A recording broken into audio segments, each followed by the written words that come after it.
ప్రతి క్షణం సమాజం కోసం మీ మిత్ర న్యూస్. విద్యార్థులు శారీరకంగా మానసికంగా ఆరోగ్యంగా ఉంటేనే చదువుపై శ్రద్ధ చూపుతారని జిల్లా కలెక్టర్ విజయేంద్రబోయ్ అన్నారు. శనివారం రాష్ట్ర ప్రభుత్వం ప్రతిష్టాత్మకంగా చేపట్టిన సంక్షేమ వసతి గృహాలు, రెసిడెన్షియల్ పాఠశాలలో డైట్ కాస్మెటిక్స్ ఛార్జీల పెంపు ప్రారంభోత్సవ కార్యక్రమం సందర్భంగా జడ్చర్ల పట్టణంలోని కావేరమ్మపేటలో తెలంగాణ మైనార్టీ బాలికల గురుకుల పాఠశాల, జూనియర్ కళాశాలలో నిర్వహించిన కార్యక్రమంలో జిల్లా కలెక్టర్ విజయేంద్రబోయ్ ముఖ్య అతిథిగా పాల్గొన్నారు. ఈ సందర్భంగా విద్యార్థులు కలెక్టర్కు ఘన స్వాగతం పలికారు. పాఠశాల, జూనియర్ కళాశాలలోని తరగతి గదులను, పరిసరాలను, వంటగదిని, స్టోర్ రూములలో బియ్యం, కూరగాయలను, సరుకులను పరిశీలించారు. 10వ తరగతి సెక్షన్ ఏ, 5వ తరగతి సెక్షన్ ఏ, బి చదువుతున్న విద్యార్థులతో ముఖాముఖి అయ్యారు. ఈ కార్యక్రమంలో పాఠశాల ప్రిన్సిపల్ కల్పన, సూపర్వైజర్ అధికారి జోజప్ప, స్థానిక కౌన్సిలర్ జ్యోతి, విద్యార్థుల తల్లిదండ్రులు, ఉపాధ్యాయులు తదితరులు పాల్గొన్నారు.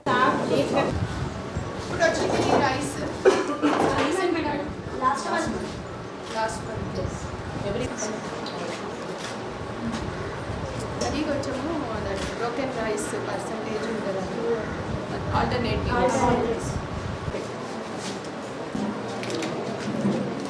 చిన్నగా అనిపిస్తున్నాయి. సైజ్ ఆఫ్ ద కన్జంప్షన్ అయితే మళ్ళీ ఎప్పుడు ఇస్తాను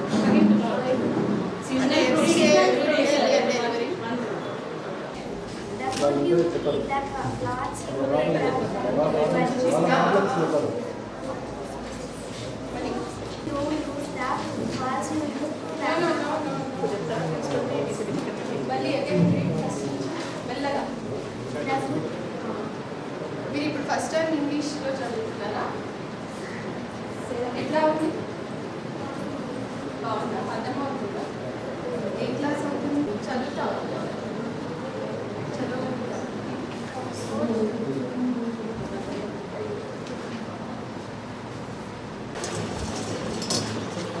ఇవన్నీ కూడా they have supplied or మీరు లోకల్గా all these books the year 2017 ఇక్కడ తీసుకొని ఇస్తారా వాళ్ళకి?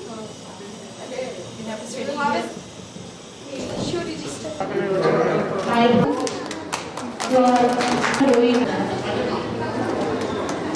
let us put our hands together.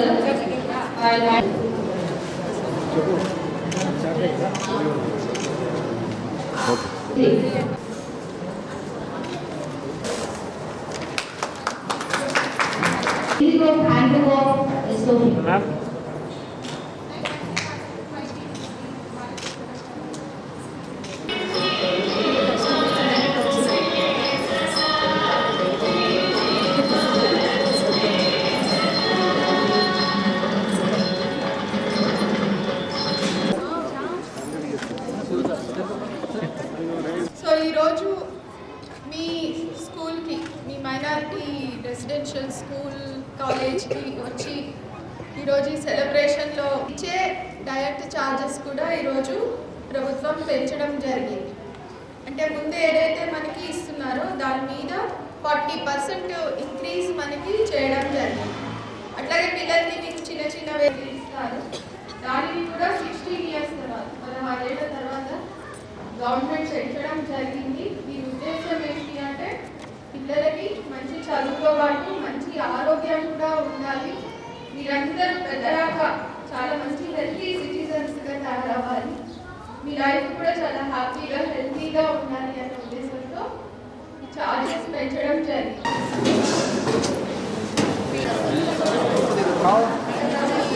As per this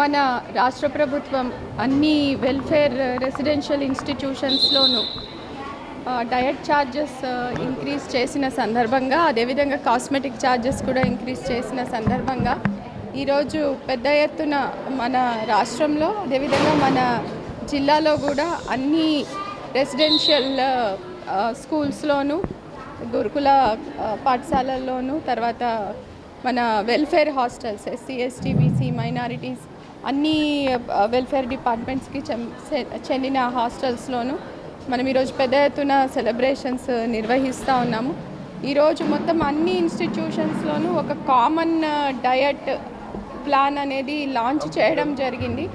అంటే అన్ని సొసైటీస్కి సంబంధించిన సంస్థల్లోనూ తర్వాత కేజీబీవీలోనూ హాస్టల్స్లోనూ కూడా సేమ్ డయట్ ఉంటుంది. ఇప్పుడు మనకి చూస్తే దాదాపు 8 ఏళ్ల తర్వాత మనకి ఈ డయట్ ఛార్జెస్ అనేది ఇంక్రీజ్ చేయడం జరిగింది. అదేవిధంగా కాస్మెటిక్ ఛార్జెస్కి వస్తే 16 ఏళ్ల తర్వాత కాస్మెటిక్ ఛార్జెస్ కూడా ఇంక్రీజ్ చేయడం జరిగింది. ఇది ఎందుకు అంటే పిల్లలకి మంచి ఎడ్యుకేషన్ ఈ సంస్థల్లో ప్రొవైడ్ చేయడంతో పాటుగా వారి హెల్త్ నీడ్స్ కానీ ముఖ్యంగా వాళ్ళకి న్యూట్రిషియస్ ఫుడ్ చాలా బ్యాలెన్స్డ్ ఫుడ్ వాళ్ళకి అందజేయాలి. ఎందుకంటే మంచి ఆహారం తీసుకుంటేనే వాళ్ళు చాలా బాగా కూడా చదువుకోగలుగుతారు, పర్ఫామ్ చేయగలుగుతారు. కాబట్టి వాళ్ళ న్యూట్రిషియస్ నీడ్స్ మీద కూడా ఫోకస్ పెట్టి ఈ డయట్ ప్లాన్ని ఈరోజు రాష్ట్ర ప్రభుత్వం తయారు చేసి అందరికీ కూడా పంపించడం జరిగింది. ఆ డయట్ ప్లాన్ని ఈరోజు మనం లాంచ్ చేసుకున్నాము. దాంతోపాటుగా మనకి ఈ రాష్ట్ర ప్రభుత్వం నుంచి ఇంకా చాలా ఇనిషియేటివ్స్ మనకి ఎడ్యుకేషన్లో కూడా జరుగుతూ ఉన్నాయి. మీకు అందరికీ తెలుసు, మన జిల్లాకు ఒక 2 young India integrated residential schools కూడా మంజూరు అవడం జరిగింది. దేవరకద్ర చిన్న చింతకుంట మండలంలో, అదేవిధంగా మనకి జడ్చర్ల నియోజకవర్గంలో బాల్నగర్ మండలంలో కూడా మనం ఈ 2 నియోజకవర్గాల శంకుస్థాపన కూడా చేసుకున్నాము. త్వరలోనే అవి నిర్మాణంలోకి వచ్చి పూర్తయితే అక్కడ కూడా ప్రతి సంస్థలో దాదాపు 2500 మంది పిల్లలకి అన్ని రకాల వరల్డ్ క్లాస్ ఫెసిలిటీస్తో మనం ఎడ్యుకేషన్, మిగతా సౌకర్యాలు, వాళ్ళకి క్రీడా సౌకర్యాలు అన్నీ కూడా మనం అక్కడ కల్పించడం జరుగుతుంది. సో దాంట్లోనే భాగంగా ఈరోజు మనం ఈ పెద్ద ఎత్తున ఈ సెలబ్రేషన్, ఈ డయట్ ప్లాన్ లాంచ్ చేస్తున్నాము. దీంతో పాటుగా ముఖ్యమైనది ఏమిటి అంటే ఈ ఇన్స్టిట్యూషన్స్లో ఫుడ్ సేఫ్టీ. అంటే మనకి ఈ కిచెన్ కానివ్వండి, స్టోర్ రూమ్ కానివ్వండి, వీటికి పరిశుభ్రత ఎట్లాగా ఉండాలి, అంటే వాటిని అసలు ఎలాగ స్టోర్ చేసుకోవాలి, వాటిని ఎలా క్లీన్ చేసుకోవాలి, దీనికి సంబంధించిన ఒక మనకి హ్యాండ్ బుక్ కూడా తయారు చేసి ఈరోజు మనకి పంపించడం జరిగింది. త్వరలోనే ఈ హ్యాండ్ బుక్ మీద కూడా అందరికీ ట్రైనింగ్స్ అనేది ఏర్పాటు చేస్తాము. అన్ని ఇన్స్టిట్యూషన్స్లో ఫుడ్ సేఫ్టీ కమిటీలు ఫామ్ చేయడం జరిగింది. వాళ్ళందరికీ ఒక రౌండ్ ఆఫ్ ట్రైనింగ్ ఇచ్చాము, మరొక రౌండ్ ఆఫ్ ఇంటెన్సివ్ ట్రైనింగ్ కూడా ఇచ్చి మన జిల్లాలో ఈ ఇన్స్టిట్యూషన్స్లో ఎలాంటి అవాంఛనీయ సంఘటనలు జరగకుండా జాగ్రత్తలు తీసుకోవడం అనేది జరుగుతుంది.